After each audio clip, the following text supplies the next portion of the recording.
Doctor Ram Mohan Hindi lecture YouTube channel पर आप सभी का स्वागत और वंदन। आज हम तुलसीदास जी के बारे में अध्ययन करेंगे।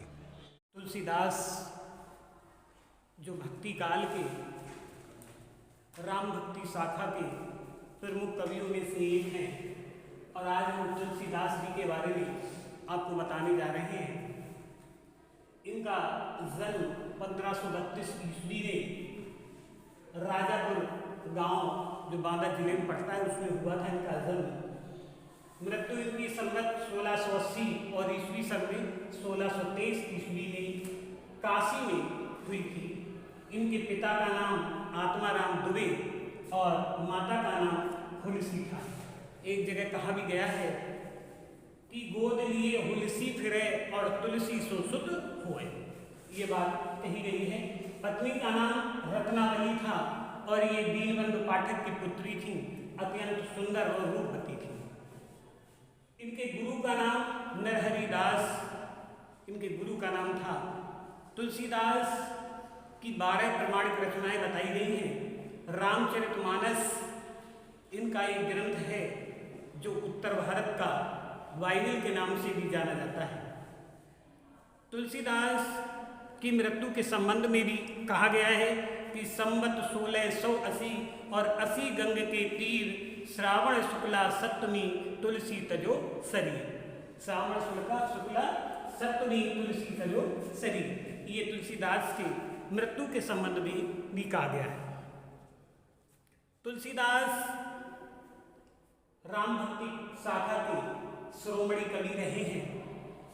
आपके कोर्स में लगा हुआ है और इनके जन्म के संबंध में भी कहा गया है कि 1554 विषे कालंदनी के तीर और श्रावण शुक्ला सप्तमी तुलसी धरो सरी। ये जन्म और मृत्यु के संबंध में इनका दोहा खूब प्रचलित है तुलसीदास का। तुलसीदास की प्रमाणिक रचनाओं में इनकी प्रमुख कृतियों में दोहावली, गीतावली, कवितावली, रामचरितमानस, रामाज्ञा प्रश्नावली, विनय पत्रिका, हनुमान बाहु, ये इनकी प्रमुख 12 रचनाएं आचार्य शुक्ल जी ने मानी। तुलसीदास की प्रमुख रचनाएं आपके सामने जो रामचंद्र शुक्ल ने प्रमाणिक रचनाएं मानी, इन 12 रचनाओं को प्रमाणिक माना है।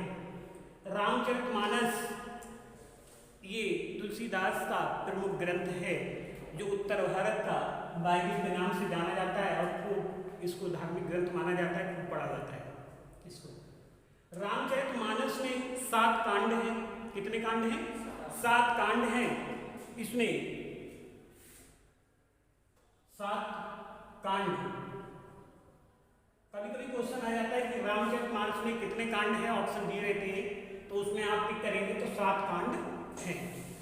नाम भी पूछ लेता है। बालकांड, अयोध्या कांड, अरण्यकांड, किष्किंधा कांड, सुंदरकांड, लंका कांड और उत्तरकांड। 5वां कांड सुंदरकांड है और आखिरी वाला हमारा जो 7वां कांड है उसे हम उत्तरकांड कहते हैं। उसे ज्ञान दीपक प्रसंग भी कहते हैं। रामचरितमानस का जो उत्तरकांड है उसमें ज्ञान की बातें तुलसीदास जी ने सारी बताई हुई है।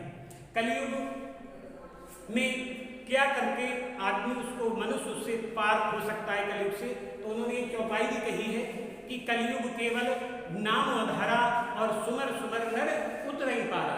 ये बात तुलसीदास ने कही है। जानकी मंगल, इसमें जानकी जी के विवाह से संबंधित दोहा चौपाई में लिखा गया है। ये रामचरितमानस भी हमारा दोहा चौपाई में छंद में लिखा गया है। दोहा चौपाई और सोरठा छंद में लिखा गया है। चौपाई छंद में मैंने पहले ही बताया था कि 16-16 मात्राएं होती हैं और 4 चरण होते हैं।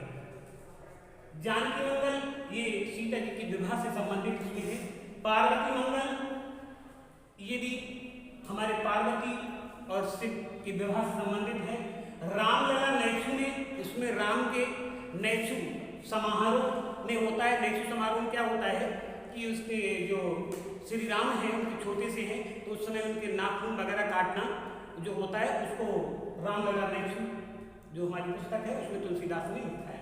रामाज्ञा प्रश्नावली, हनुमान बाहु, जब तुलसीदास जी के भुजाओं में जब दर्द हो रहा था और उस दर्द के निवारण हेतु उन्होंने ये हनुमान बाहु की रचना की थी, जिससे उन्हें उस दर्द से मुक्ति मिली थी। विनय पत्रिका, ये विनय पत्रिका में 289 पद हैं और ये राम के दरबार में उन्होंने अर्जी लगाने के लिए भेजी थी।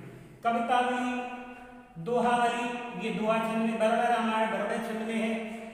बैराग संदीपनी और कृष्ण गीतावली, इसमें कृष्ण के चरित्र के बारे में लिखा गया है। देखिए, जितनी भी रचनाओं में राम और मंगल आया है, जितनी भी रचनाओं में ये राम या मंगल आया है, वो सब अवधी भाषा में है। कौन सी में है? अवधी भाषा में है। तुलसीदास की अवधी साहित्यिक अवधि थी, संस्कृत निष्ठ अवधि थी, जबकि दूसरी तरफ जो सूफी प्रेमाख्यान का पद्मावत है, उसकी भाषा भी अवधि है, लेकिन साहित्यिक अवधि नहीं है। वो ग्रामीण अवधि का उसमें प्रयोग हुआ। जितनी भी ये रचनाएं हैं तुलसीदास की, ये ट्रिक है याद करने की, जितनी भी राम और मंगल आया है वो सब अवधि में है, और जिसमें राम और मंगल ना आया हो वो सब ब्रज भाषा में है। जैसे ये देखिए, ये कवितावली है, विनय पत्रिका है, ठीक, हनुमान बाहुक है, ये दोहावली है, बरबर रामायण है, ये बैराग संदीपनी है, कृष्ण गीतावली है, ये सब किसमें? ब्रज भाषा में। किसमें? ये बहुत वेरी इंपॉर्टेंट क्वेश्चन बनता है कि ये किस भाषा में है, ठीक। ये बरबर रामायण, ये ठीक, ये सब काय में है? ब्रज भाषा में। खूब आता है कुछ क्वेश्चन एग्जाम में कि कवितावली या दोहावली की भाषा क्या है, विनय पत्रिका की भाषा क्या है, या विनय पत्रिका किस भाषा में लिखी गई है, तो आप टिक करेंगे ब्रज भाषा में लिखी गई है। रामचरितमानस किस भाषा में? अवधी भाषा में है। जानकी मंगल अवधि में है, पार्वती मंगल अवधि में है, रामलला लक्ष्मण अवधि भाषा में है, रामाज्ञा कृष्णावली भी अवधि में है, हनुमान बाहुक, विनय पत्रिका, कवितावली, दोहावली, बरबर रामायण, बैराग संदीपनी और कृष्ण गीतावली, ये सब ब्रज भाषा में है। इसमें खूब अच्छे से ध्यान रखेंगे, जिसमें राम और मंगल आए वो सब अवधि में है, और जिसमें राम और मंगल ना आए वो सब ब्रज भाषा में है। नाम हुलसी था, और ये जन्म के समय जब ये हुए थे तो ये पूरे 12 महीने के हुए थे, और बताते हैं जब इनका जन्म हुआ था तो इनके मुंह में 32 दांत थे, 32 दांत थे, और जन्म लेते ही इन्होंने राम राम बोला था, इसलिए इनका नाम राम बोला नाम पड़ा था। क्या नाम पड़ा था? राम बोला।